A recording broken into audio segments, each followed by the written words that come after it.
오늘 성탄 주일입니다. 성탄의 의미를 다시 한번 생각하면서 하나님께서 우리에게 주시는 그 구원의 은총의 기쁨을 회복하는 은혜의 성탄 주간이 되시기를 축복합니다. 예수님은 일반 사람들과는 다른 독특한 방법으로 태어나셨습니다. 예수님께서는 남자와 여자의 일반적인 결합을 통해서 태어나신 것이 아니라 단지 동정녀인 마리아의 몸을 빌어 성령으로 잉태되어 태어나셨습니다. 지난주 말씀을 상기해 보면 이사야서 말씀을 통해 예언의 말씀이 주어졌습니다. 그 왕은 한 아기이자 한 아들로 오신다는 말씀이었습니다. 한 아기가 사람의 아들이라면 한 아들은 하나님의 아들로서 오시는 것입니다 라고 말씀을 드렸습니다. 우리가 아까도 찬양했지만 찬송가 가사에도 그렇게 기록되어 있었습니다. 참 신과 참 사람으로 동정녀 마리아에게 태어나신 예수 그리스도라고 그렇게 우리가 고백했습니다. 그렇게 하나님께서 성육신 하셔서 참 신과 참 사람의 몸으로 오셔야 했던 중요한 이유가 있습니다.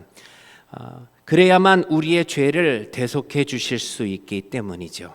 그래서 오늘 우리가 족본을 읽지는 않았지만 18절 전까지 1절부터 17절은 족보를 기록하고 있습니다. 그것이 예수 그리스도의 인성을 강조하고 있는 것이라면 오늘 우리가 읽었던 18절부터 25절 말씀은 예수 그리스도의 신성, 참 신이신 하나님에 대하여 강조하고 있습니다. 완전한 사람이라는 것은 죄가 없는 상태를 의미합니다. 인간의 죄를 사하기 위해서는 완전한 대속제물이 되기 위해서 아담으로부터 주어진 원죄가 없어야만 했습니다. 그래서 죄 없으신 성자 하나님 예수님께서 우리를 구원하시기 위하여 인간의 몸을 입고 이 땅에 오신 것이죠. 대신 남자를 알지 아니한 동정녀 처녀라는 것입니다. 마리아의 몸을 빌어 성령으로 잉태되셨습니다. 그것이 주님의 신성입니다. 우리 주님은 이처럼 인성과 신성을 동시에 갖고 계시기 때문에 완전한 인간으로서 우리의 아픔과 우리의 고통을 이해하십니다. 스스로 직접 또 고난을 당하셨을 뿐만 아니라 그 고통과 문제, 죽음 가운데서도 예수님의 신성으로 인하여 능히 건져내실 수 있었습니다. 주님의 동정녀 탄생은 이미 구약성경 이사야서 7장 14절 말씀에 예언된 바 있습니다. 우리 함께 고백해 보겠습니다. 시작. 그러므로 주께서 친히 징조를 너희에게 주실 것이라. 보라, 처녀가 잉태하여 아들을 낳을 것이요 그의 이름을 임마누엘이라 하리라. 이름까지 주셨어요. 그러므로 이 말씀처럼 임마누엘 예수님의 동정녀 탄생은 하나님께서 영원 전부터 계획하셨습니다. 그리고 선지자에 의해서 예언되었고 사람들로 하여금 그 예언된 말씀을 들었으니 기대하게 만들었고 그래서 결국 하나님이 하신 말씀의 성취라는 것이지요. 우리 하나님은 하신 말씀을 이루시는 신실하신 하나님이심을 믿으시기를 바랍니다. 오늘 성탄 주일에 임마누엘의 은혜라는 제목 아래 예수님의 동정녀 탄생이 우리에게 주시는 의미가 무엇일까? 그 메시지들을 함께 나누기를 원합니다. 첫째는 요셉을 생각해 봅니다. 마리아를 남편으로 둔 그 요셉의 마음은 어떠했을까? 성경은 그가 의로운 사람이라고 말씀하고 있습니다. 우리 18절 말씀 먼저 함께 읽겠습니다. 시작. 예수 그리스도의 나심은 이러하니라. 그의 어머니 마리아가 요셉과 약혼하고 동거하기 전에 성령으로 잉태된 것이 나타났더니 약혼이란 예전 개역 한글 번역은 정혼이라고 되어 있습니다. 그러니까 결혼하기 전에 혼인을 약속하는 것입니다. 대외적으로 혼인관계를 선포하는 유대인의 관습입니다. 이렇게 신부를 신랑의 집으로 데려오는 결혼식과 약혼 사이에는 약 1년의 기간을 두는 것이 일반적이었다고 합니다. 그러므로 동거하기 전이라고 하니까 마리아가 성령으로 잉태된 것은 요셉과 마리아가 혼인을 얼마 남겨두지 않은 때라고 생각할 수 있습니다. 아마도 요셉과 마리아는 앞으로 펼쳐질 그 결혼 생활을 기대하면서 무척이나 아름다운 신혼의 달콤함에 빠져 있었을 것입니다. 그런데 이들 가정에 예상치 못한 일이 일어난 것입니다.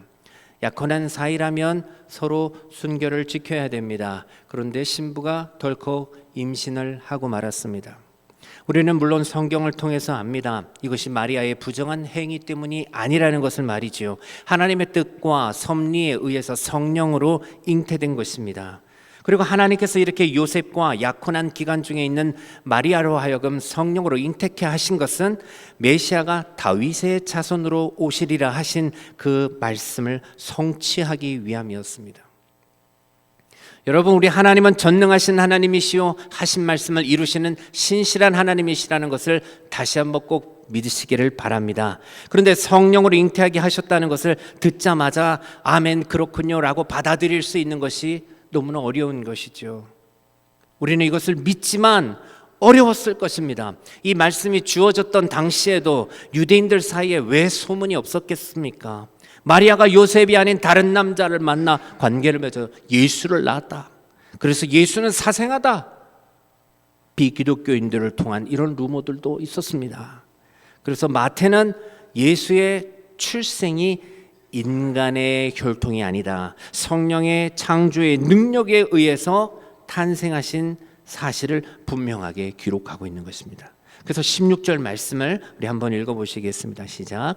야곱은 마리아의 남편 요셉을 낳았으니 마리아에게서 그리스도라 칭하는 예수가 나시니라, 이렇게 기록하고 있습니다. 지금까지의 족보는 계속 누가 누굴 낳았다 말씀하고 있는데 요셉이 낳았다는 말은 없습니다. 야곱은 마리아의 남편 요셉을 낳았는데 그리스도는 마리아에게서 낳았다고 증거합니다.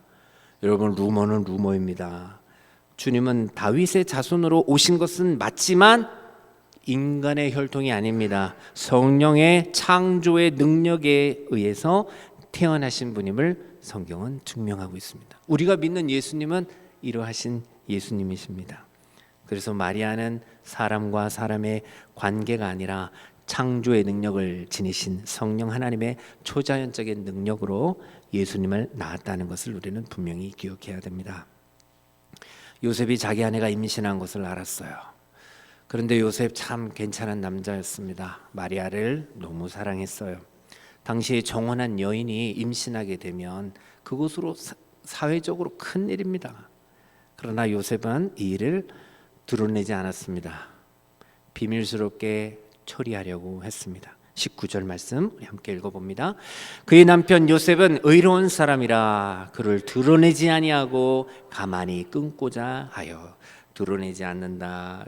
헬라어 본문을 보면 이거를 그냥 비밀스럽게 처리한다 이렇게 기록하고 있어요. 요셉의 입장이 되어봤으면 좋겠습니다. 사실 성령에 의해서 잉태가 된다 하는 것을 마리아는 먼저 알았던 것 같아요. 이미 천사가 마리아에게도 나타났잖아요. 네가 은혜를 입었다, 네가 잉태하여 아들을 낳을 것이다 라는 말씀을 받았어요. 그래서 마리아는 이 사실을 약혼자 요셉에게 말했을 것입니다. 그때는 그렇게 이거를 심각하게 받아들였던 것 같지 않아요. 아무리 그런 이야기를 들었다 할지라도 이해와 납득이 되지 않아요. 공감이 되지 않아요. 그걸 어떻게 순수히 받아들이고 새길 수 있었겠습니까? 그런데 시간이 지나자 마리아의 배가 불러옵니다. 이제 요셉은 선택해야 됩니다. 율법에 기록된 대로 마리아의 임신 사실을 공표해서 그녀로 하여금 돌에 맞아 죽게 하든지 아니면 이혼 증서를 써줘서 보내는 것입니다. 요셉은 두 번째 방법을 선택합니다.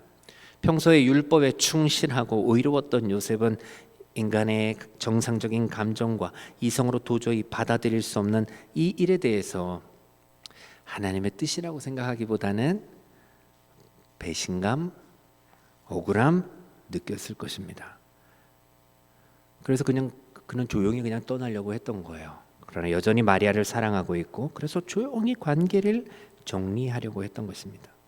왜냐하면 그 길만이 율법도 준수하고 자기가 사랑했던 또 사랑하고 있을지 모르는 그 여인과 아이의 생명을 보호할 수 있는 길이 되기 때문입니다.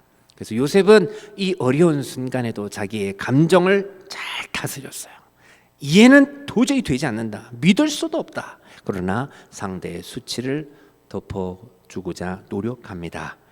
이런 태도는 우리에게 귀한 가르침을 주지요. 우리는 이웃으로부터의 배신이나 여러 이유로 손해를 입게 되면은 좋지 않습니다. 분노합니다.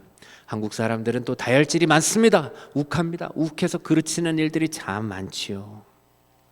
그래서 무슨 방법을 동원해서라도 그 손해와 상처받은 것에 대하여 충분하게 보상받으려는 본능을 사실 우리 모든 인간들은 다 갖고 있습니다. 많은 사람들이 그러할 것입니다. 아무런 관계나 손해가 없을지라도 이웃의 추문이나 기타 험담거리를 듣게 되면 이를 드러내고 싶어하는 것이 인간의 죄성입니다.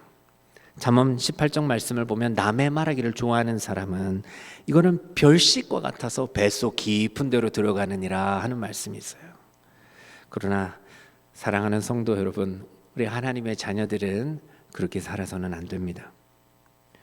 예수 그리스도의 보혈로 우리의 죄를 다 가려주신 주의 은혜를 입은 사람들이잖아요. 가장 귀한 은혜와 사랑을 받은 사람들이 저와 여러분입니다.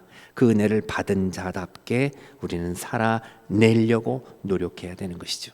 내가 용서한다고, 내가 품는다고 모든 죄가 다 없어지는 건 아니에요. 그렇지만 주의 은혜를 받은 자답게, 은혜 받은 자답게, 하나님을 만난 사람답게 우리는 품을 줄도 알고 용서도 할 줄 알아야 됩니다. 그래서 예상하지 못한 일, 속상한 일 당했을 때 요셉보다 더 놀란 사람이 어디 있을까요?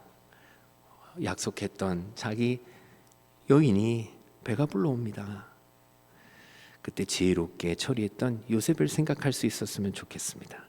주의 은혜를 받은 사람은 주의 허물을 감싸는 사람입니다.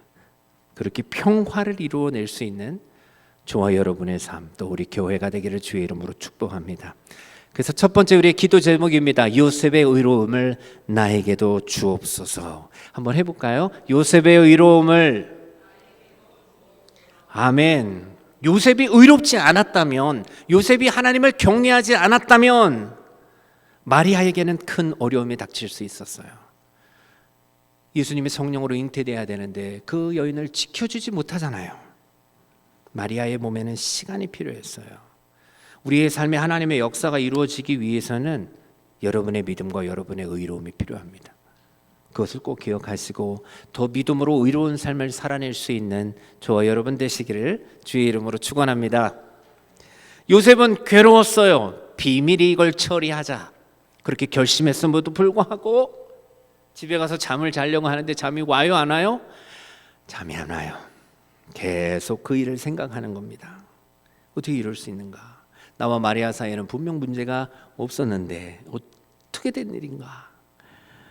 그때 주의 사자가 꿈에 나타나 요셉에게 말합니다. 20절 말씀 우리 함께 읽어봅니다. 시작. 이 일을 생각할 때에 주의 사자가 현몽하여 이르되 다윗의 자손 요셉아 내 아내 마리아 데려오기를 무서워하지 말라. 그에게 잉태된 자는 성령으로 된 것이라. 말씀해 주세요. 너희 아내를 그리하면 안 된다. 그리하면 안 된다. 데려오기를 무서워하지 말아라 하면서 중요한 말씀을 요셉에게 해주지요. 그가 잉태된 자는 성령으로 된 것이다 라고 말합니다. 이것은 단지 요셉에게 하는 위로의 차원을 넘어서서 실로 예수 그리스도의 본질과 그 사역을 밝혀주는 데 있어서 중요한 핵심 구절입니다. 예수님이 성령으로 잉태된 사실이 왜 그렇게 중요한 것입니까? 주님이 이 땅에 오신 이유는 우리를 구원해 주시기 위해서 이 땅에 오셨습니다. 죄에서부터 구원해 주시기 위해서. 인간의 죄로 인하여 우리와 하나님 사이가 단절됐습니다. 하나님을 바라볼 수 없는 존재가 됐습니다. 그 관계가 회복되기 위해서는 두 가지 조건을 가진 사람이 필요합니다. 우리를 구원할 자는 하나님이 지니신 신성과, 중요하기 때문에 또 내용이 반복이 되는 겁니다. 인간이 지닌 인성 두 가지를 모두 가지신 존재여야 됩니다. 완전한 사람인데 죄로 오염되지 않는 사람이어야 돼요. 그러나 그러면서 또 신성을 갖고 계셔야 돼요. 하나님은 육체가 아니신 영이십니다. 볼 수가 없습니다. 근데 또 성경 말씀 보면 세상 사람 가운데 의인은 없나니 하나도 없다고 말씀합니다. 두 가지가 성립이 되지 않는 것입니다. 이 조건을 동시에 지닌 존재가 가능하기 위해서는 사람이면서도 죄가 없어야 했던 것이죠. 그래서 요셉의 총혼자인 마리아를 통해서 태어나도록 하셨어요. 다윗의 후손으로 인성을 지닌 존재가 되게 하셨어요. 그러나 동시에 동전여인 마리아의 하여금 성령으로 잉태케 하심으로 또 거룩한 신성을 지닌 존재로 태어나게 하신 것입니다. 그래서 오직 우리를 죄에서 구원하실 분은 예수 그리스도 한 분밖에 없는 것입니다. 이것이 여러분 흔들리면 우리는 종교다원주의로 갑니다. 그리스도의 유일성을 부정하게 되는 것이죠. 이슬람은 예수를 선지자 중에 하나로 보잖아요. 자기들이 따르는 마호메트와 동일선상에 놓습니다. 그러므로 가짜, 성령으로 잉태된 예수 그리스도를 믿지 않으면 가짜. 예수님 외에 천하 인간의 구원을 얻을 만한 다른 이름을 주신 일이 없다라고 사도행전은 말씀합니다. 우리는 그것을 믿습니다. 그래서 본절의 말씀을 통해서 예수 그리스도에 관한 진리를 우리가 깨닫는 것입니다. 그래서 어떤 상황 속에서도 이 신앙의 방향성을 잃지 않고 하나님 나라를 향하여 오직 예수 그리스도만을 믿으시고 바른 길로 나아갈 수 있기를 축복합니다. 천사는 요셉에게 태어날 아기의 이름을 가르쳐 줍니다. 21절 말씀 우리 함께 읽습니다. 아들을 낳으리니 이름을 예수나 하라. 이는 그가 자기 백성을 그들의 죄에서 구원할 자이심이라 하니라. 예수의 이름은 뜻은 여호와가 구원하신다. 히브리어로는 조슈아, 여호수아라고 발음이 됩니다. 사실 이 예수라는 이름은 유대 사회에서 흔한 이름이었습니다. 좋은 이름이거든요. 그래서 길 가다가 예수 씨 그럼 막 여러 사람이 쳐다봤다 그래요. 그래서 나사렛 예수 이렇게 꼭 또 표명하기도 합니다. 그 의미가 매우 성경적이기 때문이에요. 하나님이 우리를 구원하신다. 이름 다음에 나오는 천사의 메시지에 우리가 주목하기를 원합니다. 왜냐하면 이 메시지가 바로 메시아가 오셔서 인류를 위해 하실 일이었기 때문입니다. 이는 그가 자기 백성을 그들의 죄에서 구원할 자이심이라 이렇게 말씀하고 있습니다. 많은 사역 가운데 이 일이 메시아로서 왜 이렇게 중요한 사역이 되는 것일까요? 여러분, 우리는 하나님의 형상을 따라 지음받은 존재입니다. 그래서 아무리 세상에서 좋은 물건, 가치 있는 물건이 있다 할지라도 한 인간과는 비교할 수 없습니다. 그럼에도 불구하고 사람과 사람들이 함께 어우러져 사는 곳에는 언제나 갈등과 이 세상에는 많은 문제들이 있습니다. 그래서 세상 사람들은 인간은 인간답게 살아야 할 권리가 있다고 얘기합니다. 각 나라의 헌법은 인간을 대단한 가치와 존엄을 가진 존재로 규명하고 있습니다. 그러면서 인권을 보장해야 된다라고 얘기합니다. 하나님의 형상대로 지음받은 사람이 제대로 살아야 되는 것 중요하지요. 나쁜 거 아닙니다. 기아와 빈곤, 가난과 질병, 고문과 착취 같은 데에서 비인간적인 문제들을 해결하기 위해서 끊임없이 지금도 노력하며 살아갑니다. 그렇다면 인류의 구원을 위해 오실 메시아가 빈곤이나 질병이나 전쟁으로부터 백성을 구원할 자가 아니라 왜 죄에서 저희 백성을 구원할 자로 오신 것입니까? 죄야말로 인간이 당하는 모든 문제의 뿌리가 되기 때문입니다. 그 뿌리의 문제를 해결하시기 위하여 주님은 이 땅에 오신 것입니다. 그래서 21절 말씀을 통해서 메시아로 오신 주님이 1차적으로 어떤 목적으로 이 땅에 오셨는지 분명히 우리는 깨달아야 됩니다. 죄로부터 우리를 구원하시기 위해 오신 예수 그리스도를 통해서 우리의 모든 죄의 문제를 해결함으로 그 죄의 뿌리를 해결함 받고 살아갈 수 있는 우리 교회와 모든 성도들의 가정들이 되시기를 주의 이름으로 축복합니다. 그래서 두 번째 이 말씀을 통해서 우리가 갖는 기도의 제목은 주님 나를 죄로부터 구원하여 주심을 감사합니다 하고 고백하는 것입니다. 우리에게는 죄성이 남아있기 때문에 육체로 살아가는 동안에는 불쑥불쑥 나의 죄성이 나타나지 않습니까? 그때 죄성의 결과로서 우리는 잘못을 범치 않고 그때마다 주님을 생각하는 거예요. 그때마다 나를 위하여 이 땅에 오신 주님을 묵상함으로 죄와의 싸움에서 승리의 삶을 살아가는 성도들이 되시기를 바랍니다.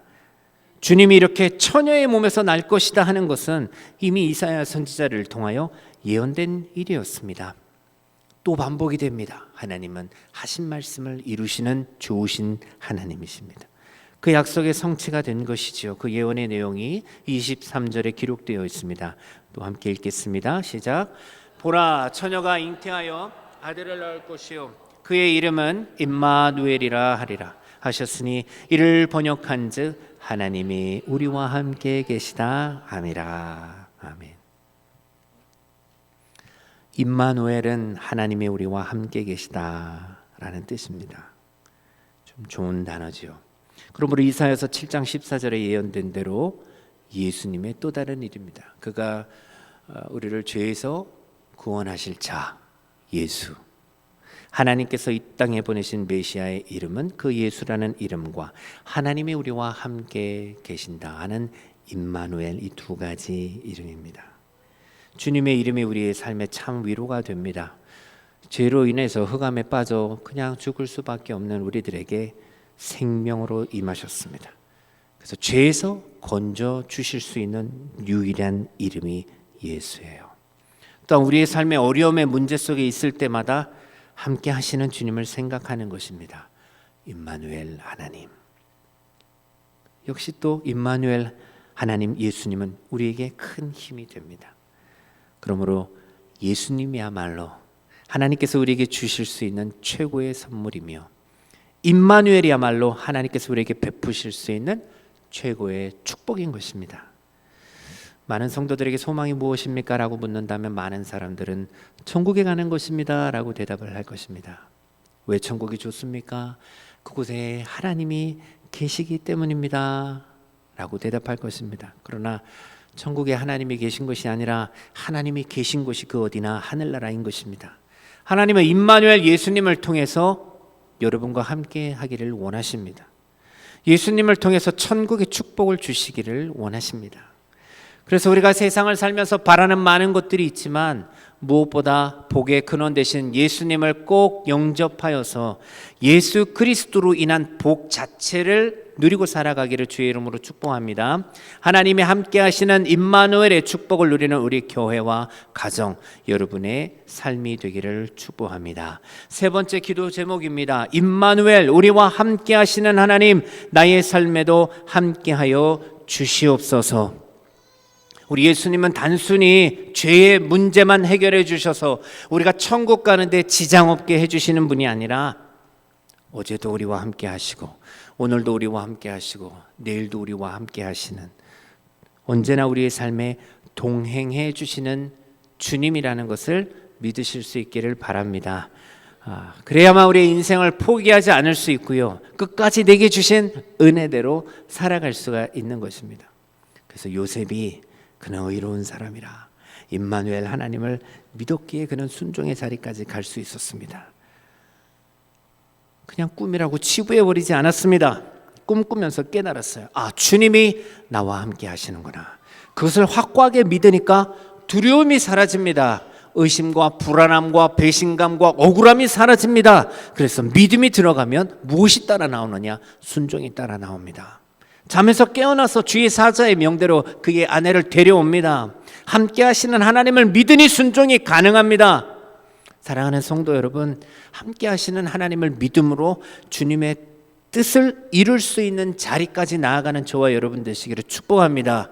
그 삶을 경험하시고 간증하시고 하나님께 영광을 올려드리는 것이죠. 오늘 본문에도 요셉이 나오지만 창세기에 등장하는 요셉을 생각할 때도 이해되지 않는 순간들이 참 많지 않았습니까? 그래서 눈으로 볼 때는 정말 요셉이 되는 일이 하나도 없습니다. 그런데 그 모든 어려움을 이겨내고 참아내고 승리할 수 있었던 영적 원리가 하나 나오죠. 요셉이 보디발의 집에 종으로 끌려가게 됩니다. 이민 간 것이 아닙니다. 유학도 아닙니다. 그냥 끌려갔어요. 팔려간 것입니다. 그런데 그 인생이 팔려갔다라고 하는 그 내용 다음에 이와 같은 말씀이 나와요. 여호와께서 요셉과 함께 하심으로. 저는 이것이 더 중요하다고 믿는 사람입니다. 임마누엘 하나님이 그 인생에 함께 하셨어요. 그것을 믿었던 요셉의 인생은 아무리 억울하고 끌려가고 팔려가고 부족해도 무너지지 않는 인생이 되었다는 거예요.